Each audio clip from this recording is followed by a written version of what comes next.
सबसे पहले sir labour costing में आप पढ़ोगे लेबर की वेजेस कैसे पे करनी है, उनको डिटरमिन कैसे करेंगे, अमाउंट कैसे हमने डिटरमिन करनी है, डायरेक्ट वेजेस क्या होंगी, इनडायरेक्ट वेजेस क्या होंगी, ये सारे मामला होंगे। ठीक है सर, इस चैप्टर में आपने दो मेजर चीजें कवर करनी है। ठीक है, दो मेजर कंपोनेंट्स, टू मेजर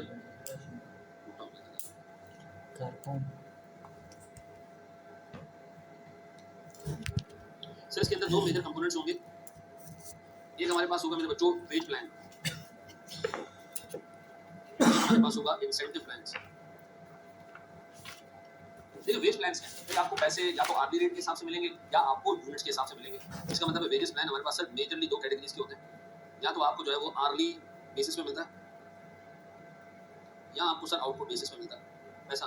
ठीक है जी, मिसाल के तौर पर बहुत सारी कंपनीज में मजदूरों का रेट होता होगा 15 रुपए, 50 रुपए, 150 रुपए, 200 रुपए, 1000 रुपए पर आवर। टीचिंग प्रोडक्टिविटी में आवर्स की बेसिस पे। ठीक है जी, बातों का आउटपुट की बेसिस पे होता है, कितने यूनिट बनाओगे तो इतने पैसे मिलेंगे। लेबर की कॉस्ट है 200 रुपए पर यूनिट, 250 रुपए पर यूनिट, या लेबर की कॉस्ट है 2000 रुपए पर आवर। तो सर ये आर्ली बेसिस पे भी हो सकता है वेज प्लान, और ये आउटपुट की बेसिस पे भी हो सकता है।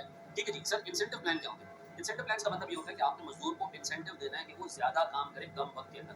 ठीक है जी, ज्यादा काम करे कम वक्त के अंदर। इसके अंदर से डिफरेंट इंसेंटिव प्लान आते हैं, जिसमें ओवर टाइम प्रीमियम भी शामिल है, बोनस भी शामिल है, ग्रुप बोनस भी शामिल है। ये हमने सारा इस चैप्टर में डिटेल में कवर करना है। पहले हम वेज प्लान कवर करेंगे और उसके साथ साथ उसके अंदर ही इंसेंटिव प्लान हम कवर करते जाएंगे। तो सर सबसे पहले वेज प्लान कवर करने जा रहे हैं, आवर्स बेस्ड वेजेस।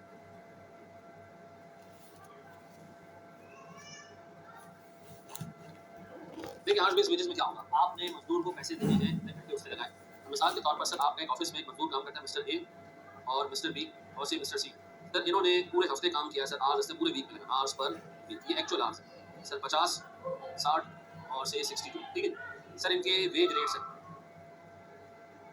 150 रुपए पर आवर, 200 रुपए पर आवर, 175 रुपए पर आवर। अगर मैं आपसे कहूँ जी इनकी वेजेस बता दें। अच्छा मैं आपको ये भी बता देता हूँ कि हमारे पास जो नॉर्मल वीकली आवर्स है सर, यानी एक हफ्ते में नॉर्मली जो मजदूर काम करता है वो 45 आवर्स काम करता है। ये पेपर में तुम्हें बताएगा। ठीक है जी, ना बताए तो आप अज्यूम कर सकते हैं 40 या 45।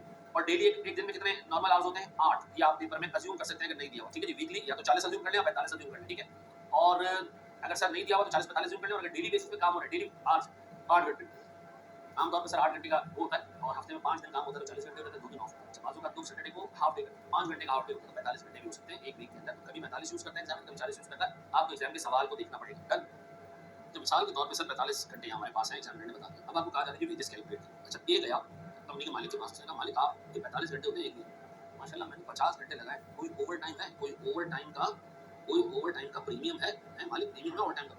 मालिक ने कहा ओवर टाइम प्रीमियम क्या होता है? सर मालिक आप 45 घंटे होते हैं वीक के, इससे ऊपर जो घंटे लगाए तो वो तो बीवी बच्चों का टाइम आपको दे रहे हैं, तो थोड़ा उसके रेट ज्यादा होने चाहिए ना। जैसे नॉर्मल रेट है 200 रुपए वीक की के, या 150 रुपए एक या 175 रुपए सी के, तो ये तो डबल हो जाने चाहिए, एटलीस्ट 1.5 टाइम होने चाहिए। देखिए बीवी बच्चों का टाइम भी हम आपको दे रहे हैं। मालिक ने कहा बीवी बच्चों को जाकर टाइम तो बाहर में जाओ, मेरे को और बहुत सारे मजदूर हैं, मैं कोई ओवर टाइम नहीं करूंगा। इसका मतलब ये है कि जहां आर बेसिस पे काम हो रहा होगा वहां बाज़ औक़ात ओवर टाइम प्रीमियम होगा, बाज़ औक़ात नहीं होगा, दिमाग में रखना। ठीक है जी, अब पता है सर इधर ओवर टाइम प्रीमियम कोई नहीं है, तो हमने क्या करना है, वेजेस कैलकुलेट करना बहुत आसान है। सर कैसे? सर 50 घंटे इसके 150 रुपए के हिसाब से कितने होते हैं जी? सर 50 घंटे इसके 150 रुपए के हिसाब से मेरे बच्चों होते हैं 7,500। सर फिर 60 घंटे इसके सर 200 रुपए के हिसाब से ये होते हैं सर 12,000। ठीक है,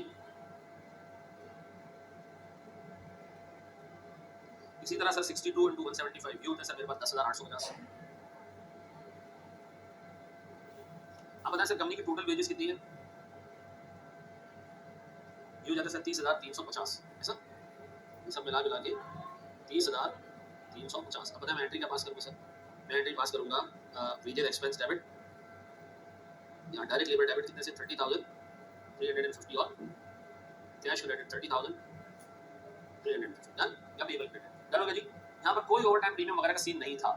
व्हाट इफ के यहाँ ओवर टाइम प्रीमियम होता? सर मेरे पास वेज रेट में सेकंड है, वेजेस बेस्ड है, लेकिन ओवर टाइम प्रीमियम। अब अगर हम इन्हीं मजदूरों को ये कहते हैं, ये कौन कौन, ये ए बी और सी, इनके आर्स क्या कहते हैं? 50, 60 और 62। 50, 60 और 62। आर्ली रेट क्या था जी इनके? 150, 200 और 175।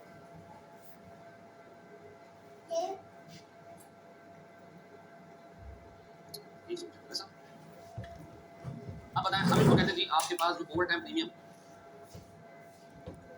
जो है आपका, ओवर टाइम प्रीमियम है आपका 60%, यानी आपने जो ओवर टाइम में घंटे लगाए उसमें आपको ₹1 का रेट नहीं बल्कि 1.6 रुपीज़ का रेट पड़ेगा, जो आपका ओरिजिनल रेट है उससे 60% ज़्यादा वेजेस मिलेगी। अब बताएं सर, अब आपसे कहा जा रहा है वेजेस निकाल। अब जरा गौर से देखिएगा वेजेस कैसे निकलती हैं। वेजेस के दो टुकड़े होंगे, एक होगा काम, एक होगा इनाम। एक होगा काम, एक होगा इनाम। ठीक है जी, अब इसको बनाना सीख लें सर आगे के लिए। A B C. काम कितना किया उन्होंने सर? 50, 60 और 62। 50, 60 और 62। ठीक है जी, अब बताएं इसकी वेजेस कितनी बनती है? डायरेक्ट पूरी पूरी वेजेस ₹150 के हिसाब से 7,500 सर। ₹200 के हिसाब से 200 × 60 12,000। और सर मेरे पास 175/62 10,850। ये बन गई इनकी नॉर्मल वेजेस। अब बताएं इनाम। इनाम में सबसे पहले बताएं इन बंदों ने ओवर टाइम कितना लगाया? ओवर टाइम निकलेगा कैसे सर? ओवर टाइम निकलेगा सर 50 - 45। 50 - 45, 45 घंटे नॉर्मल। 60 - 45 सर, 62 - 45 कितने घंटे सर? सर यहाँ 5 घंटे ओवर टाइम, इधर 15 घंटे ओवर टाइम और इधर 17 घंटे ओवर टाइम। अब ओवर टाइम के जो भी आवर्स हैं उसकी वेजेस ऊपर पे हो चुकी हैं। इस 15 घंटों की वेजेस इसमें शामिल है, इस 5 घंटों की वेजेस इसमें शामिल है, इस 17 घंटों की वेजेस हो रहे हैं। भाई 5 घंटों के 50, 5 घंटों के ₹150 के हिसाब से वेजेस ऊपर शामिल है।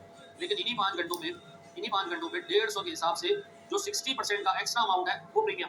यानी सर आप ये कह रहे हैं कि इसकी जो वेज रेट था ₹150 का, उसकी वेजेस तो इसमें आ गई, 50 घंटों में शामिल है 5 घंटे, लेकिन मैंने 5 घंटों पे ₹150 के हिसाब से 60% का जो एक्स्ट्रा कंपोनेंट है वो प्रीमियम में चार्ज किया। इधर क्या होगा सर? इधर 60 घंटे, सॉरी 15 घंटे मल्टीप्लाई बाय 200, 15 × 200 × 60%, और इधर 17 × 175 × 60%। ऐसा अब बताएं प्रीमियम आ कितना रहा सर? 5 × 150 × 0.6 या था जी ₹450 का प्रीमियम। सर ये 15 × 200 × 0.6 या था सर ₹1,800 का premium. Premium over and above sir 17 × 175 multiply by 0.6 premium 1785 premium. ऐसा अब बताएं सर मिस्टर ए की टोटल वेजेस कितनी होंगी?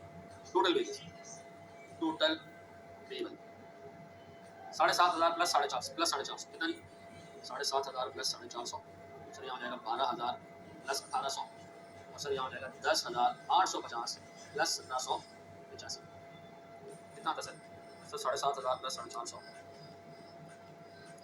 या था सर मेरे पास 795।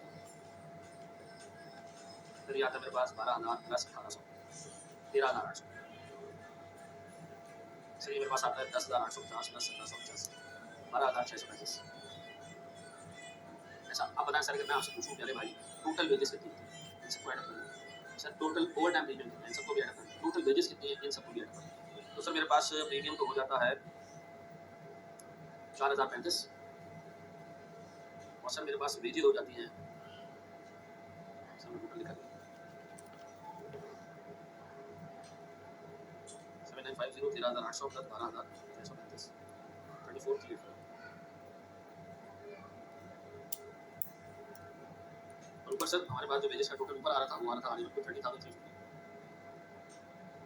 अब बताओ आपने जो टोटल वेजेस पे किए हैं, अगर मैं आपसे कहूँ सर उसका ब्रेकअप, तो आप कहोगे जी तो मैंने वेजेस पे किए हैं टोटल नॉर्मल घंटों के, वो मैंने पे किए 30,350।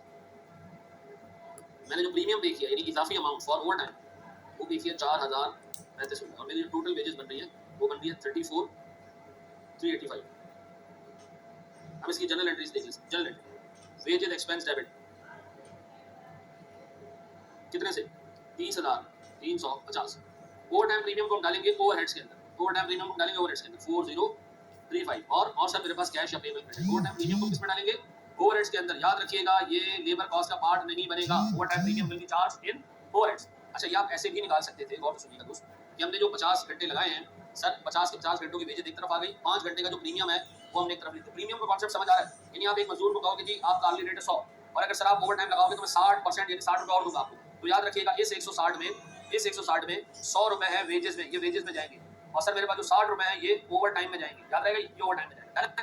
बेसिक आइडिया समझ आ गया? हमने वेजेस का क्या करना है, हमने ओवर टाइम प्रीमियम का क्या करना है। सर आर्ली आर बेसिस के ऊपर अगर पेमेंट हो रही हो ये वेजेस में बैठेगा सर। जितने आर तमाम के पैसे आपने क्या करने एक तरफ डाल देने लेबर के अंदर और सर जो over and above amount over and above जो सिर्फ ओवर एंड अबव जो प्रीमियम का अमाउंट है वो ओवरहेड्स में पक्का। बड़े से बाकी सर